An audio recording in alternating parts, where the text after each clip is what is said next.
대부분의 사람들은 은혜다라는 표현을 쓸 때에 자신의 삶 가운데 좋은 것이나 풍족한 것이나 행복한 일이 있을 때에 은혜다라고 표현하는 것을 알 수 있습니다. 또한 하나님의 은혜에 대해서도 믿음의 사람들이 이 땅에 하나님의 은혜입니다라고 고백할 때에 나에게 하나님이 기도에 응답을 하셨거나 아니면 나의 삶을 윤택하게 해줬거나 나의 문제를 해결해 주었을 때에 하나님의 은혜입니다라고 이야기할 때가 많이 있습니다. 당연히 이것은 하나님의 은혜입니다. 우리의 삶 가운데 하나님이 베푸신 모든 것들 중에 좋은 것, 풍성한 것, 행복한 것, 귀한 것들은 바로 하나님의 은혜인 것이죠. 그러나 성경은 넘치도록 우리가 즐거워하는 것뿐만 아니라 우리 안에 담긴 힘든 것이나 부족한 것이나 슬픈 것조차도 하나님의 은혜다라고 분명히 말씀하고 있습니다. 우리는 그러한 것들에 대해서 당혹스러워하거나 당황하거나 받아들이지 않으려고 하지만 우리의 삶 가운데 힘들고 부족하고 슬퍼하는 이러한 많은 것들 속에서도 하나님의 은혜가 있다라는 것을 성경은 분명히 말씀하고 있는 것이죠. 그래서 믿음의 사람들은 우리가 외적으로 무엇인가 채워질 때나 즐거운 일이 있을 때나 행복할 때만 하나님의 은혜입니다라고 이야기할 것이 아니라 우리의 삶 가운데 부족하거나 힘들거나 슬픈 일이 있을 때에도 그 일을 통해 하나님이 목적하시는 것이 무엇인가, 그 일을 통해 하나님이 이루려고 하는 것은 무엇인가라는 것을 바르게 분별하고 그 안에서도 하나님의 은혜를 기뻐하는 저 여러분 되기를 간절히 소망합니다. 하나님께서 인간을 창조하신 이후에 사람을 향해, 즉 아담과 하와를 향해 단 한 가지 금지 명령을 내리셨음을 우리가 분명히 알 수 있습니다. 아담과 하와는 사단의 도구였던 뱀에 의해 하나님의 말씀을 거부하는 사건이 일어나는데 그러한 과정 속에 하나님은 선악과를 먹음으로 말미암아 반드시 죽을 것이다 라고 분명히 말씀하고 있죠. 그러나 아담은 죽을까 하노라 라고, 하와는 죽을까 하노라 라는 것으로 아담과 하와가 반응하는 것을 볼 수 있고 또한 왜곡하고 있는 것을 볼 수 있습니다. 근데 더 놀라운 사실은 뱀은 죽지 않는다, 결코 죽지 않는다 라고 말함으로 말미암아 하나님의 말씀을 정면으로 반박하고 정면으로 무시하고 있음을 우리가 분명히 알 수 있습니다.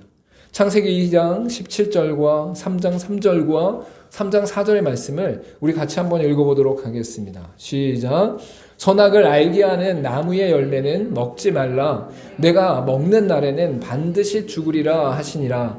동산 중앙에 있는 나무의 열매는 하나님의 말씀에 너희는 먹지도 말고 만지지도 말라. 너희가 죽을까 하노라 하셨느니라. 뱀이 여자에게 이르되 너희가 결코 죽지 아니하리라. 하나님의 말씀에는 반드시 죽이리라 라고 말씀하고 있는데 그 말씀이 점점 변질되고 왜곡되어지고 또한 정면으로 무시되게 되어지면서 결코 죽지 아니할 것이다 라고 말하는 뱀의 말까지 이어지는 것을 볼 수 있죠. 물론 뱀이라는 동물 자체가 이러한 말을 한 것이 아니라 사단이 대적자로서 뱀을 이용해서 뱀을 도구로 그들 가운데 이러한 말을 전하고 있는 것입니다. 결국 아담과 하와는 뱀의 유혹 속에서 불순종과 교만 가운데 하나님의 말씀을 무시했고 죄로 인한 죽음, 즉 하나님과의 관계가 단절되는 영적 죽음에 이르게 되는 것을 우리가 볼 수 있습니다. 이로 말미암아 첫째 사망인 자연으로부터 육체 죽음과 둘째 사망인 죄로 인해 죽는 영적 사망 가운데 이르게 되는 것이 바로 인간의 존재다라고 성경은 분명히 말씀하고 있는 것이죠. 아담과 하와의 범죄에 대해서 우리는 안타깝게 생각하고 또한 그것에 빗대어서 그들 가운데 왜 그러한 일들이 일어나는가 라고 할 때에 각자의 생각들을 이야기합니다. 그러나 그들 가운데 일어난 이 사건 속에서는 분명하게 불순종과 교만이 아담과 하와 속에 있었음을 우리가 알 수 있는 것이죠. 이로 말미암아 그들 가운데 둘째 사망이 영원한 사망 가운데 주어지게 되었음을 분명히 말씀하고 있습니다. 요한계시록 20장 14절 말씀 가운데 사망과 음부도 불못에 던져지니 이것은 둘째 사망 곧 불못이라 라고 분명히 말씀하고 있는 것이죠. 육체, 즉 자연으로부터 주어진 육체의 사망은 이 땅 가운데 후손들에게 연결되어지는 생명의 유복 가운데 지속되어지지만 결국 죽은 그 영혼들은 하나님 앞에서 불못이라고 하는 곳에 던져지는 둘째 사망에 거하게 된다라고 분명히 말씀하고 있는, 하나님께서 인간을 사랑하시고 신뢰하시는 그 안에서, 그 관계 안에서 하나님의 명령 가운데 순종하기를 간절히 요청하고 있었습니다. 이것을 신학적으로는 행위 언약이라고 하는데, 하나님께서 아담과 하와의 관계 속에서 너희가 모든 과실과 모든 것을 누릴 수 있지만 동산 중앙에 있는 선악과를 분별하는 선악과 열매를 먹지 마라 라고 말하는 것에 대해 이것이 행위적으로 언약을 맺은 것을 알 수 있는 것이죠. 이것에 대해서 불신하고 배반하며 무시하는 가운데 타락한 상태 가운데 거하게 된 것이 바로 아담과 하와의 존재임을 분명히 말씀하고 있어요. 결국 아담과 하와가 타락한 이후에 그의 모든 후손들은 바로 욕심에 의해 죄를 낳는 사건, 그로 말미암아 사망 가운데 거하는 일들이 연결되어지고 있음을 우리가 분명히 알 수 있는 것이죠. 야고보서 1장 14절과 15절 말씀 가운데 오직 각 사람이 시험을 받는 것은 자기 욕심에 끌려 미혹됨이니 욕심이 잉태한 즉 죄를 낳고 죄가 장성한 즉 사망을 낳느니라 라고 분명히 말씀하고 있습니다. 그래서 어떤 세대든지 간에 어떤 시대인든지 간에 모든 사람에게 나타나는 것은 바로 욕심으로 말미암아 미혹되는 사건 속에 죄를 낳게 되어지고 사망을 낳게 되어지는 역사가 이어지고 있는 것을 볼 수 있는 것이죠. 그러나 이렇게 아담과 하와가 타락한 직후에 아담과 하와에 대해 그들을 내버려 두고 그들을 포기하고 그들을 내쳐버리는 것이 아니라 바로 하나님께서 그들을 향해 하나님의 뜻과 하나님의 말씀과 하나님의 은혜가 나타나고 있음을 우리가 분명히 알 수 있는 것이죠. 타락 직후에 하나님은 아담과 하와의 상태를 확인하시고 내버려 두지 않으시며 즉시 인류를 위해 공의와 사랑으로 대처하시는 모습이 우리 가운데 아담과 하와 가운데 나타나고 있음을 분명히 알 수 있습니다. 아담과 하와가 하나님으로부터 분리되어지고 단절되는 사건 속에서 그들이 하나님 앞에 불순종과 교만함 가운데 거하는 것은 하나님과의 관계 속의 거룩함을 깨뜨리는 사건임을 분명히 말씀하고 있어요. 그래서 하나님의 공의로는 그들을 죽일 수밖에 없는 상태 가운데 있었던 것이죠. 하나님의 완전하심과 하나님의 영원하심과 하나님의 거룩하신 속성 안에서는 아담과 하와를 즉시로 죽이고 즉시로 모든 것을 분리시키고 즉시로 육체의 생명까지도 거둬들이는 것이 맞는 것이었습니다. 그러나 그들을 사랑하시고 그들을 아끼시고 그들을 긍휼히 여기심으로 말미암아 그들 가운데 하나님의 뜻을 드러내시고 하나님이 그들을 구원하자 하시는 언약의 역사가 시작되는 것을 볼 수 있는 것이죠.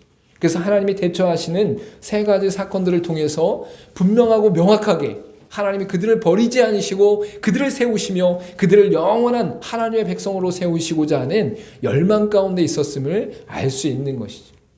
여러분, 저와 여러분도 이 땅을 살아가게 되다가 분명하고 명확하게 쓸데없는 것이면 버리게 되는 것을 볼 수 있어요. 정리를 하다가 야, 이건 정말 보물이야. 나의 소망이 담겨 있는 것이야. 나의 추억과 나의 꿈과 나의 사랑이 담겨 있는 것이야. 에이, 버려. 라고 하는 사람은 없다라는 것이죠. 정말 불필요한 것들, 정말 지금도 필요 없지만 앞으로도 필요 없고 이전에도 큰 의미가 없는 것들에 대해서는 힘껏 정리할 수 있는 것이 바로 우리의 모습 가운데도 있는 것이죠.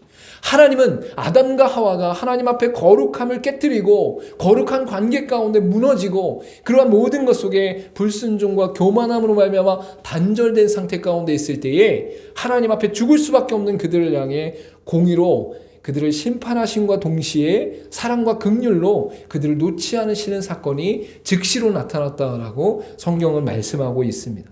첫 번째로 나타난 것은 무엇이냐면 사단을 향한 심판과 궁극적인 승리에 대해 오늘 본문의 말씀 가운데 분명히 선포하고 있습니다. 15절 말씀 가운데 내가 너로 여자의 원수가 되게 하고 내 후손도 여자의 후손과 원수가 되게 하리니 여자의 후손은 내 머리를 상하게 할 것이요 너는 그의 발꿈치를 상하게 할 것이니라 라고 분명히 말씀하고 있는 것이죠. 사단은 바로 하나님을 대적하는 존재로 하나님을 향해 대적하고 하나님을 무시하고 하나님을 배반했던 존재임을 알 수 있습니다. 즉 뱀을 통해 나타난 그 사단의 권세를 하나님께서 즉시로 심판하실 것을 말씀하고 있는 것이죠. 즉 여자의 후손에 의해 머리를 치명적이게 상하게 될 것이다 라고 말씀하고 있습니다. 이것은 도저히 회복될 수 없는, 도저히 다시금 일어날 수 없는 치명적인 손상을 그에게 줄 것이다 라고 말씀하고 있는 것이죠. 즉 여호인의 후손인 바로 구속자를 통해, 구원자를 통해 궁극적인 승리를 이끄시며 그 안에서 하나님의 영원하신 구원의 역사를 이루실 것을 말씀하고 있는 것입니다.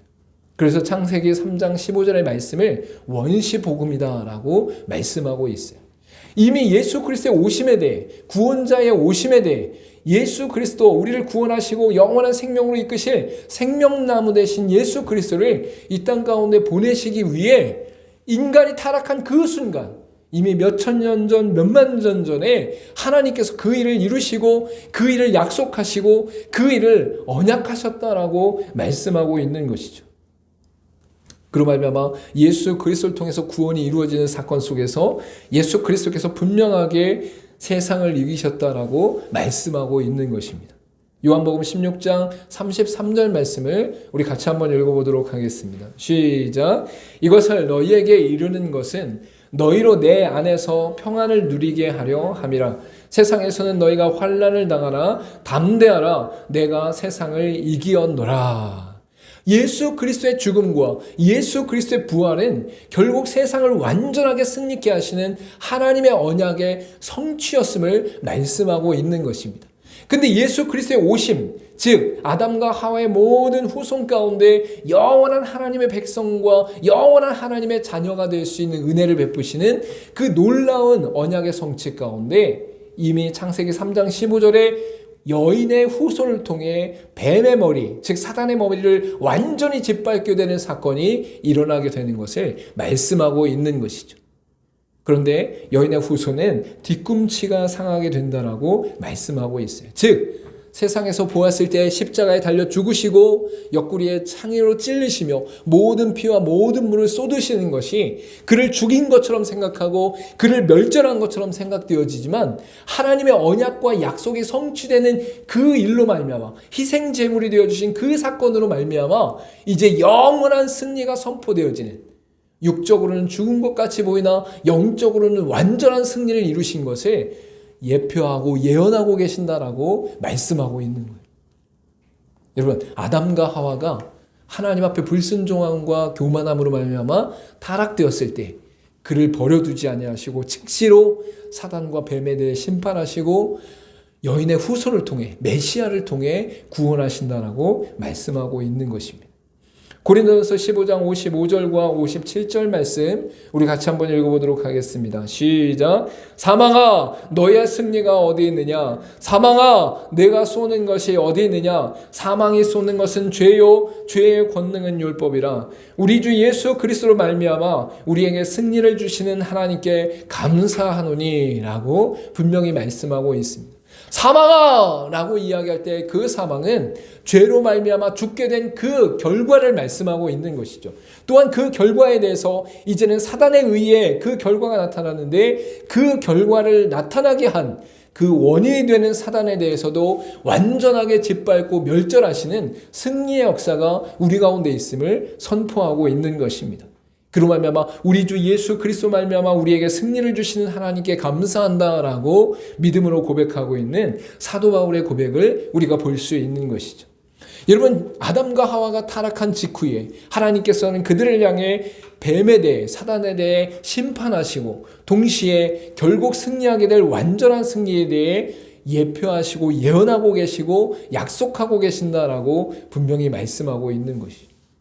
여러분, 그래서 예수 그리스도가 오셨을 때에 그리스도를 통해 이루신 그 모든 말씀과 또한 사역과 또한 그가 이루신 구원의 역사는 어느 한순간에 단순하게 반짝 이루어진 것이 아니라 모든 인류의 기원이 되는 아담과 하와의 타락 직후에 하나님께서 그들 가운데 약속하시는 그 언약의 성취 속에서 나타난다라고 분명히 말씀하고 있는 것입니다.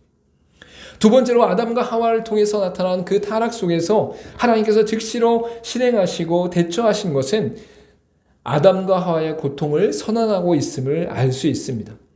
오늘 본문의 말씀 가운데 16절부터 18절까지 이르는 그 모든 내용 속에 19절까지 이르는 그 내용 속에 하나님께서는 여인에게는 해산의 고통을 주시고 또한 남자인 아담에게는 자신의 모든 엉겅퀴와 가시밭에 있는 흙을 고름으로 말미암아 그것을 채소로 삼아 그들 가운데 생명을 유지할 수 있음을 말씀하고 있습니다.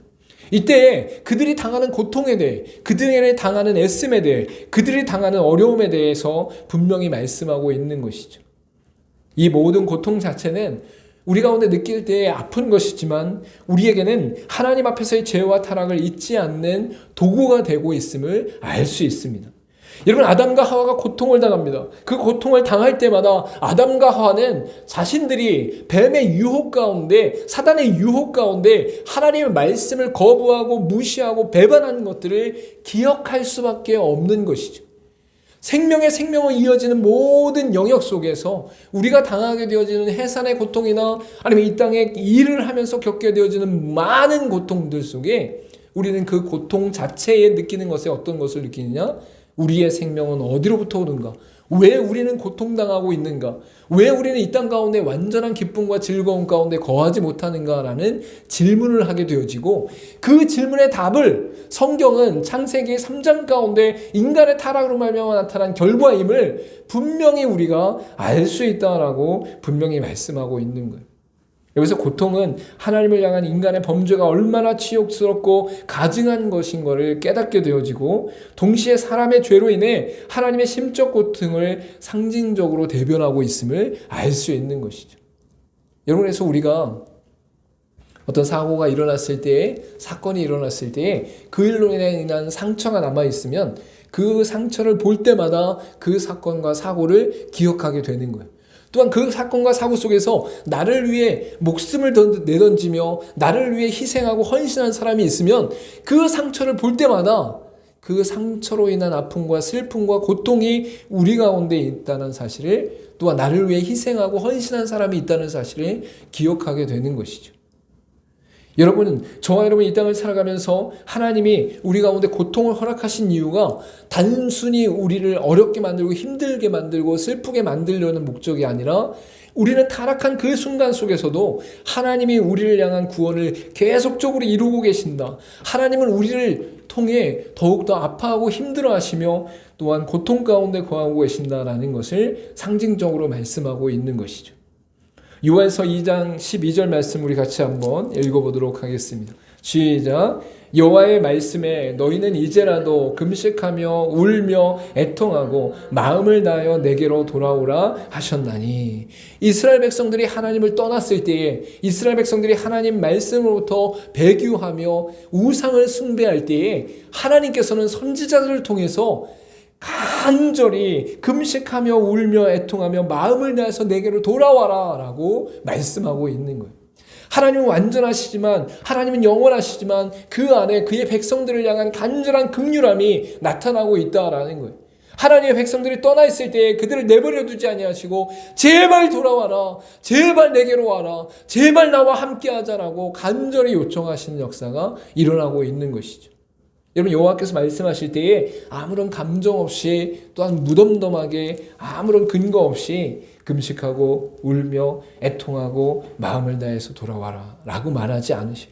그 마음의 중심 가운데 이미 하나님은 그의 백성들이 하나님께 나오지 못함에 대해 슬퍼하시며 애통하시며 눈물로 하나님의 존재하시는 가운데 그의 백성들을 부르고 계신다라고 말씀하고 있는 것이죠.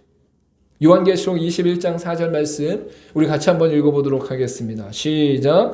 모든 눈물을 그 눈에서 닦아주시니 다시는 사망이 없고 애통하는 것이나 곡하는 것이나 아픈 것이 다시 있지 아니하리니 처음 것들이 다 지나갔음이더라. 할렐루야. 우리가 이 땅을 살아가는 동안 지난주 말씀 가운데 전해드린 것처럼 첫째 하늘과 첫째 땅 가운데 살아가는 우리의 인생 가운데는 애통하는 것과 곡하는 것과 아픈 것이 끊이지 않게 되는 겁니다. 여러분의 인생 가운데 아픈 것과 곡하는 것이나 애통하는 것이 없을 거라고 소망을 갖지 마요. 그냥 그런 건 우리의 인생 가운데 나타나는 것이고 우리의 인생 가운데 죽기 전까지 계속적으로 드러나게 되는 것이, 왜? 그것은 아담과 하와를 통해서 이미 하나님과 단절된 그 관계 가운데 하나님 앞에 영원한 사망 가운데 거할 수밖에 없었던 그들이 겪게 되어지는 현실이기 때문이다라는 것을 분명히 말씀하고 있는 것이죠. 그러나 우리에게 소망이 있는 것은 무엇입니까? 우리에게 기쁨이 있는 것은 무엇입니까? 이 땅을 살아가는 동안 우리는 영원한 하나님 나라의 기쁨 가운데, 하나님 나라의 소망 가운데, 그곳에서는 애통이나 곡하는 것이나 아픈 것이 다시 있지 않다라고 분명히 말씀하고 있어요. 왜? 그때는 두 번째 하늘과 두 번째 땅, 즉 새 하늘과 새 땅이 우리에게 나타나기 때문이다라고 말씀하고 있는 것이죠. 지난주에 우리가 요한계시록의 말씀을 함께 나누면서 분명히 말씀을 드렸습니다. 새 하늘과 새 땅 가운데 그 세상은 어떠한 세상인지, 완전히 새롭게 창조되어지는 그 세상 속에는 이제 애통하는 것이나 곡하는 것이나 또한 아픈 것이 다시는 있지 않다라고 분명히 말씀하고 있는 것이죠. 저와 여러분, 이 땅을 살아가면서 고통 가운데 거한다 할지라도 그것이 단순히 우리 가운데 힘들고 어려운 것이 아니라 우리의 죄가 얼마나 비참하고 얼마나 치욕스럽고 얼마나 가증한 것인가를 다시금 기억하고, 동시에 우리를 향해 하나님께서 애통하시며 슬퍼하시며 고통 가운데 거하시며 우리를 구원코자 이 땅 가운데 하나님의 아들이신 예수 그리스도를 보내셨다는 사실을 잊지 않는 저 여러분 되기를 간절히 소망합니다. 세 번째로 나타나는 것은 무엇이냐면 죄를 가리는 가죽옷을 입히셨다라고 분명히 말씀하고 있습니다. 가죽옷은 죄를 속하기 전에 위한 첫 번째 희생이자 구약 속죄 제사의 원형이 됨을 분명하게 말씀하고 있는 것입니다. 하나님께서는 아담과 하와를 통해서 죄에 빠진 그들을 내버려 두거나 그 수치심을 그냥 드러내는 것이 아니라 가죽옷을 입힘으로 말미암아 그들이 벗었음을 깨닫는 것에 대해 덮어주고 계심을 알 수 있는 것이죠. 21절 말씀 가운데 여호와 하나님이 아담과 그의 아내를 위하여 가죽옷을 지어 입히시니라 라고 오늘 본문의 말씀 가운데 분명히 선포하고 있는 것입니다. 이것이 가죽옷이라는 것에 상징적인 의미가 있는 것입니다. 가죽옷이라는 것은 동물을 잡아서 그 잡은 동물의 가죽을 옷으로 만들었음을 말씀하고 있는 거예요. 왜 성경에서는 창세기 3장 가운데 인간이 타락한 직후에 이 가죽옷을 강조하시면서 말씀하고 있을까요? 그것은 첫 번째 피 흘리는 희생의 사건으로 말씀하고 있는 것입니다. 첫 번째 동물의 피를 가죽 가운데 드러냄으로 말미암아 그 우리 가운데 죄를 속하기 위한 첫 번째 희생과 또한 이스라엘 민족 가운데 나타나는 구약 속죄의 제사의 원형이 되는 것은 우리에게 분명히 말씀하고 있는 거예요. 왜 하나님은 그들의 모든 것을 가죽옷으로 가리셨는가? 또한 그들 가운데 그것을 베푸셨는가? 라고 우리가 이해할 때에 그들이 갖고 있는 수치심과 비참함을 임시로 가려주는 사건으로 우리에게 상징적으로 말씀하고 있는 것이죠. 그렇기에 결국 이 가죽옷의 사건을 통해서 우리에게 말씀하시는, 예표하시는 것이 무엇이냐면 예수 그리스도를 통해 이 땅 가운데 오시는 영원한 희생제물, 영원한 죽음과 구속에 관한 부분에 대해 예표하시는 사건임을 우리에게 분명히 말씀하고 있는 것입니다. 여러분, 동물의 피를 흘림으로 가죽옷으로 아담과 하와의 수치심과 비참함을 가려준 사건은 일시적이고 임시적인 사건이었어요. 그것으로 그들의 죄를 완전히 가릴 수 없고 그것으로 그들의 죄를 완전히 씻을 수가 없어요. 그러나 하나님께서는 이 가죽옷 사건을 통해서 앞으로 이 땅 가운데 드러나게 될 하나님의 영원한 희생적 제사, 희생적 죽음과 희생적 구속에 대해서 예표하고 계신다라고 말씀하고 있는 것이죠. 여러분, 레위기 4장 20절과 21절 말씀에 보면 하나님께서 구약 가운데 속죄 제사의 원형으로 동물들의 죄 속함을 나타나고 있음을 볼 수 있습니다. 우리 같이 한번 읽어보도록 하겠습니다. 시작. 그 송아지를 속죄제의 수소송아지에 한 것 같이 할지며 회중을 위하여 속죄한즉 그들의 사함을 받으리라. 그는 그 수송아지를 진영 밖으로 가져다가 첫 번 수송아지를 사람같이 불사를 지니 이는 회중의 속죄제니라.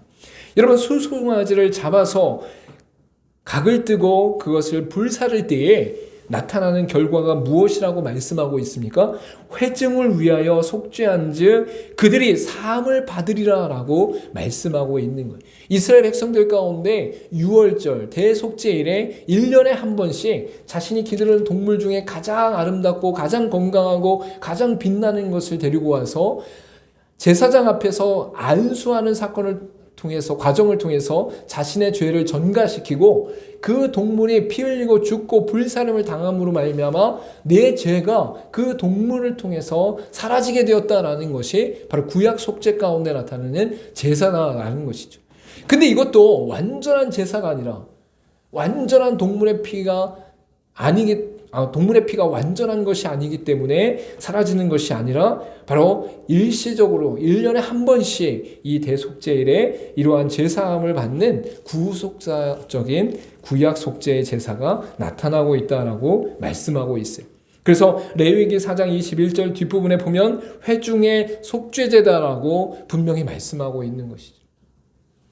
여러분, 어떤 일이 일어날 때 그 일을 일어나기 전에 예상되어지거나 예표되어지는 일들이 있는 것을 볼 수 있어요. 그래서 우리가 어떤 사건이 일어날 때 수십 가지에서 수백 가지의 예상되는 일들이 일어난다고 하잖아요.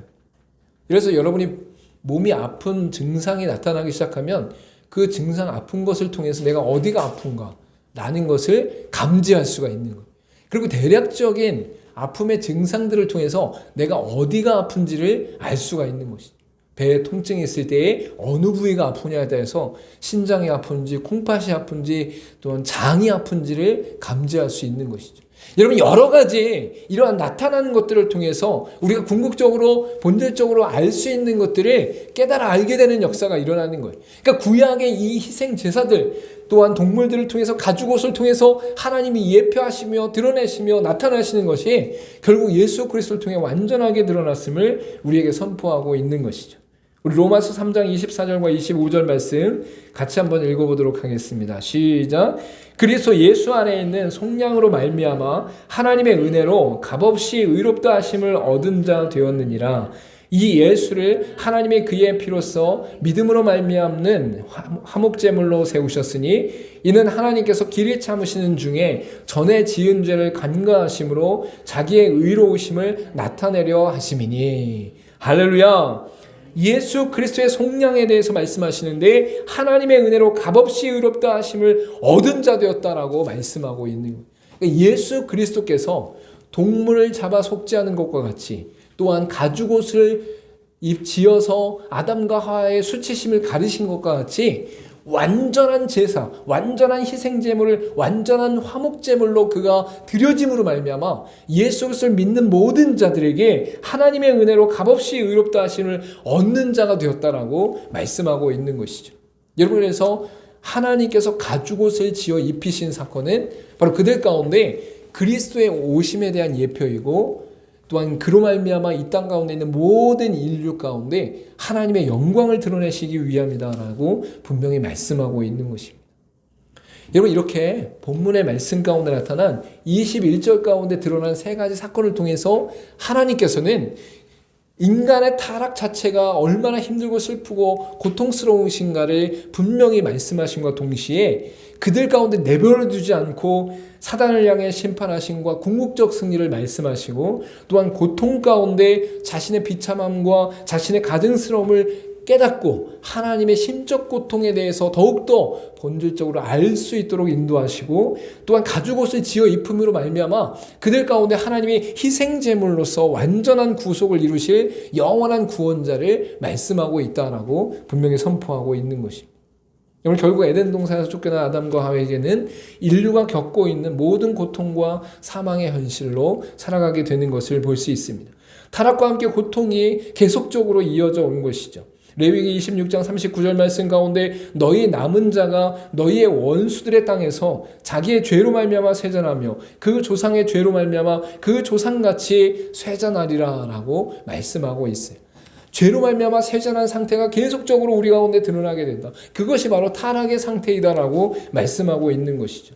그러나 이것이 축복인 것은 아담과 하와가 에덴 동산에서 죄의 문제가 해결되지 않은 상태 가운데 생명나무 과일을 먹으면 그것으로 말미암아 영생하게 되고 영원한 죄의 문제가 해결되지 않는 사건이 일어나기 때문이다라고 말씀하고 있어요. 여러분, 아담과 하와가 공의 가운데는 죽을 수밖에 없는 존재이고 사랑 가운데는 구원받을 대상임을 분명히 말씀하시는데, 그때에 그들 가운데 생명나무 과일은 단순히 그걸 먹으로 말미암아 생명이 오랫동안 지속되는 상태는 하나님과 관계가 단절된 상태, 깨어진 상태 가운데 계속되는 것이기 때문에 하나님께서 그것을 원치 않으셨다라고 말씀하고 있는 것이죠. 로마서 5장 12절 말씀 우리 같이 한번 읽어보도록 하겠습니다. 시작.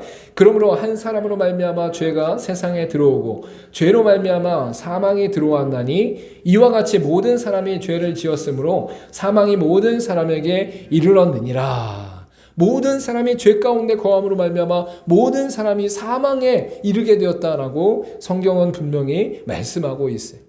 결국 하나님과 단절된 상태 가운데 영원히 살아가는 것을 막고 구속의 역사를 이루기 위해 에덴 동산에서 쫓겨났음을 분명히 말씀하고 있습니다. 오늘 본문의 말씀 가운데 22절에 여호와 하나님이 이르시되 보라, 이 사람이 선악을 아는 일에 우리 중 하나같이 되었으니 그가 그의 손을 들어 생명나무 열매도 따먹고 영생할까 하노라 하시고 라고 선포하시면서 그들을 에덴 동네에서 내보내고 쫓아내심으로 말미암아 생명나무를 지키시는 사건이 일어나는 것을 볼 수 있는 것이죠. 하나님은 이후에 수많은 구원의 언약을 맺으시고 이루시면서 구원의 빛을 결국 드러내게 되십니다. 결국 우리는 하나님께서 베푸신 구원의 은혜 안에서 생명나무 열매를 먹게 되었습니다. 로마서 8장 10절 말씀 우리 같이 한번 읽어보겠습니다. 시작. 또 그리스도께서 너희 안에 계시면 몸은 죄로 말미암아 죽은 것이나 영은 의로 말미암아 살아있는 것이니라. 예수 그리스도께서 내 안에 계시고 우리가 예수 그리스도 안에 거하시면 우리의 육체는 결국 사망하게 되었지만 그 영은 살게 되었다라고 말씀하고 있는 것이. 그래서 두 번째 사망 앞에 우리가 설 때에 우리는 두 번째 사망 앞에 거하지 않고 영원히 하나님과 함께하는 천국의 삶을 살게 됨을 말씀하고 있는 것이죠. 요한계시록 2장 7절 말씀 우리 같이 한번 읽어보겠습니다. 시작. 귀 있는 자는 성령이 교회들에게 하시는 말씀을 들을지어다. 이기는 그에게는 내가 하나님의 낙원에 있는 생명나무의 열매를 주어 먹게 하리라. 여러분, 창세기 1장과 2장과 3장에 나온 생명나무가 결국 요한계시록 21장과 요한계시록 가운데 생명나무의 열매로 나타나고 있는 것을 볼 수 있습니다. 우리가 하나님 나라 가운데 거할 때에 하나님께서 우리 가운데 생명나무를 허락하시고 그로 말미암아 영생하는 역사를 우리 가운데 허락하셨다라고 분명히 말씀하고 있습니다. 물론 이 생명나무는 상징적인 의미이고 바로 예수 그리스도가 우리의 생명 되심을 성경은 분명히 지속적으로 말씀하고 있는 것을 알 수 있는 것이죠. 여러분, 간혹 영화들을 보면 극적인 장면에서 다른 사람을 살리기 위해 자신이 희생하는 사건과 장면들이 나타나는 것을 볼 수 있어요. 죽을 수밖에 없는 상황에서, 어떤 문제를 해결해야 되는 상황에서, 또한 자신이 희생해야만 그 문제 가운데 다른 사람을 살릴 수 있는 영화적 요소들이 있는 것을 볼 수 있는 것이죠. 예를 들어서 불이 났을 때에 다른 사람에게 막 화를 내면서 빨리 나가! 빨리 나가라고 하면서 자신은 남아서 다른 사람을 또 구하려고 하는 경우들이 있다라는 거예요. 자녀들이 한 서너 명 되는데 두 명을 먼저 내려보내고 한 명을 찾는 과정에서 두 명이 같이 찾지는 않는다라는 거예요. 자녀들을 빨리 내보내고 그 한 명 남은 자녀를 찾기 위해 돌아다니는 것이 아버지의 심정임을 알 수 있는 것이죠. 또한 영화 가운데 기차가 무너지거나 아니면 댐이 무너지거나 아니면 비행기 가운데 사고가 났을 때에 그 모든 상황에서 희생하는 사람은 다른 사람을 향해서 화를 내면서 다른 사람을 향해서 짜증을 내면서 빨리 가라고, 어떤 경우에는 인연을 끊으면서까지 그들을 내보내면서 자신이 희생되어지는 사건들이 일어나는 것을 볼 수 있어요. 그럼 나중에 그 상황들을 잘 몰랐다가 이 사람이 막 짜증내서 왜 그래? 하면서 알았어! 그리고 나왔는데 댐이 막 폭발해. 막 기차가 막 탈선을 해. 그 사람은 그걸 알고 있는 상태 가운데 자기가 사랑하는 사람을 향해서 그 사람을 내보내야 되니까 그 사람이 나에게 남아서 막 같이 막 당신과 함께 가겠어요. 당신과 함께 죽음을 택하겠어요. 막 이럴 수도 있으니까 그것을 막기 위해서 아주 정내미가 뚝 떨어질 정도로 화를 내면서 너랑 이제 끝이야. 빨리 가. 이러면서 나중에 자기 혼자 죽는, 희생하는 그런 영화적 요소들이 간혹 있는 것을 발견하게 된다는 거죠. 여러분, 하나님 앞에서 우리가 이 말씀을 쉽게 설명을 드리려고 예를 들은 것인데, 하나님께서 에덴 동산 가운데 우리를 쫓아낸 것은 불행한 일처럼 보이고 그것이 어렵고 아프고 슬프고 고통스러운 것처럼 보이지만, 우리의 제약이 하나님 앞에서 영원한 것이 아니라 오직 하나님의 긍휼과 사랑 안에서 영생의 소망과 기쁨을 허락하시기 위한 쫓겨남인 것을 알기에 그것이 바로 은혜라고 알고 누리는 삶이 우리 그리스도인들에게 있다라고 말씀하고 있는 것이. 여러분, 죄에 대해서는 하나님 앞에서 드러날 수가 없어요. 하나님은 완전하시고 영원하시고 거룩한 분이시기 때문에 죄가 드러나면 그 죄에 대해서 하나님이 징계하시고 심판하시고 죽이실 수밖에 없다라는 거예요. 그런데 아담과 하와가 하나님과의 관계 가운데 그들이 죄를 범했을 때 그들을 버려두지 아니하시고 즉시로 그들을 향해 바로 사단을 징계하고 영원한 승리를 말씀하심과 동시에 또한 그들 가운데 고통이 어떤 의미가 있는지를 분명히 선포하시고 또한 그들 가운데 가죽옷을 입히심으로 말미암아 예수 그리스도의 희생 제물 되심을 드러내시는 사건을 통해서 쫓겨냈다. 그것을 다 드러내고 그 세 가지를 먼저 말씀하시고 그 이후에 에덴 동산에서 쫓겨냈다는 거예요. 그러면 아담과 하와는 지금 에덴 동산에서 나옴으로 말미암아 육체적인 고통과 아픔과 또한 해산의 고통과 현실의 어려움들이 수없이 일어나지만 궁극적으로 그들을 향해 하나님이 펼치시는 구원과 또한 구속의 은혜가 남아있다라고 분명히 말씀하고 있는 것이죠. 우리 로마서 8장 1절과 2절 말씀 같이 한번 읽도록 하겠습니다. 시작.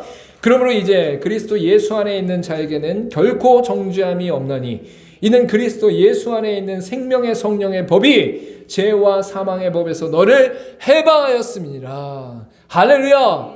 예수 그리스도를 믿는 믿음 가운데 이제 우리에게 주어진 것은 결코 정죄함이 없다라는 거예요. 정죄하는 게 뭐야? 너 죄 있잖아. 너 실수했잖아. 너 부족하잖아. 너 잘못했잖아. 너 왜 그래? 라고 하는 게 정죄. 우리끼리 정죄를 많이 하죠. 근데 정죄하실 분은 하나님밖에 없어. 근데 예수 그리스도를 믿는 믿음 가운데 우리에게 허락된 은혜가 무엇입니까? 결코 정죄함이 없다. 그거 누가 선언한 거야? 하나님이 선언하신 거야. 다른 사람이 뭐라고 할 때 웃기고 있네. 네가 아무리 뭐라고 해봐라. 나는 하나님이 정죄함이 없다고 판단하신 분이야. 나는 하나님 앞에서 온전한 삶을 살려고 애쓸 뿐이야. 하나님 앞에서 기쁨으로 승리하는 삶을 살 뿐이야. 네가 나한테 뭐라고 할 수 있어? 나의 부족함을 뭐라고 할 수 있어? 나의 실수를 뭐라고 할 수 있어? 나의 연약함을 뭐라고 할 수 있어? 담대함으로 나갈 수 있는 믿음의 백성들이 그리스도인이다라는 거예요. 어떻게 그럴 수가 있습니까? 하나님이 약속하신 은혜의 역사 속에서 이제 그리스도 예수 안에 있는 생명의 성령의 법이 죄와 사망의 법을 깨뜨리고 그 모든 것을 무찌르고 우리로 말미암아 죄 가운데 사망 가운데 해방되게 하셨다라는 것을 분명히 말씀하고 있는 것입니다. 저 여러분이 이 땅 가운데 아담과 하와가 쫓겨난 것에 대한 그 고통과 아픔의 현실만 바라볼 것이 아니라 쫓아내시기 전에 하나님께서 아담과 하와와 모든 인류 가운데 약속하신 것이 있고 그것이 결국 우리 가운데 이루어지면서 하나님의 공의와 사랑이 완전하게 성취되는 역사가 일어났음을 날마다 기뻐하는 저와 여러분 되기를 간절히 소망합니다. 우리 기도하도록 하겠습니다.